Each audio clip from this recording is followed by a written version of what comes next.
Então, se a gente gera um atrito, a gente gera uma carga de temperatura, uma elevação dessa temperatura e até mesmo a parte das prensas, de carga de prensa. Às vezes eu tenho uma força constante da prensa ou eu tenho uma força variável da minha prensa. Até um certo limite eu vou numa força e de um certo limite para baixo eu entro numa outra carga de prensa. Então tudo isso ele que ocorre de maneira não, mas tudo isso que ocorre na prática,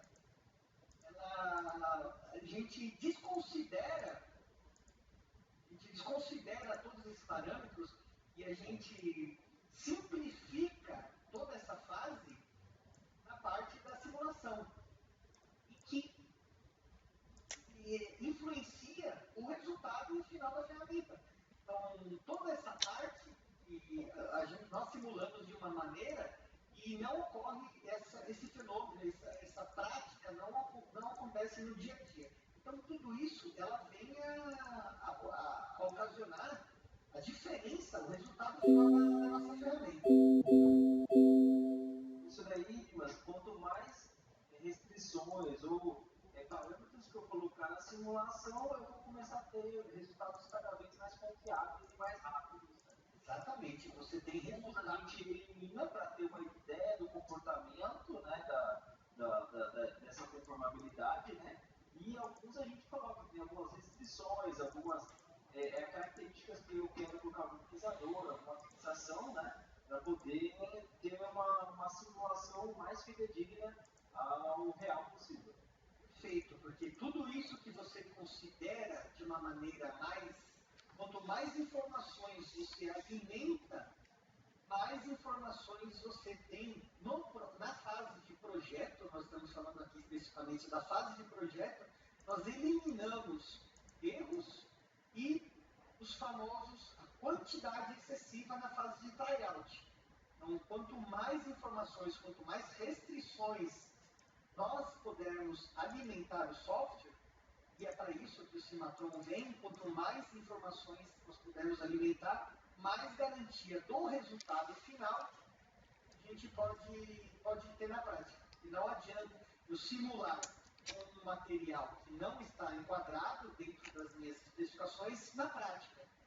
Eu não consigo trabalhar o meu material, ele me indica um processo de uma chapa onde eu tenho 1 milímetro, porém a variação de bobina para bobina, conforme o fornecedor desse material, ela pode variar até 10%, para mais e para menos.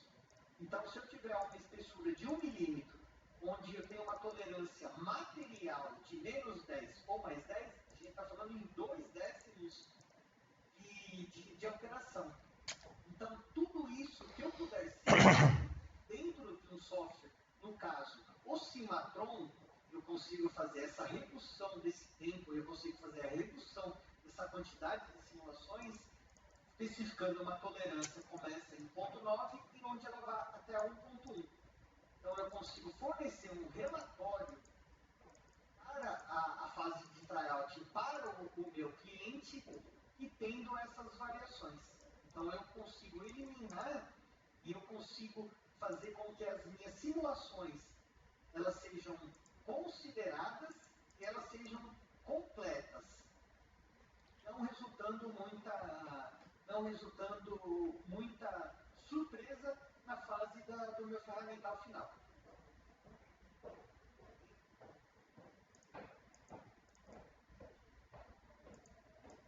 Então, ficando um pouquinho sobre o assunto, nós vamos começar agora a demonstração do Cimatron, módulo do Spinback, e nós vamos demonstrar como nós podemos reduzir esses problemas típicos do dia a dia, tendo a nossa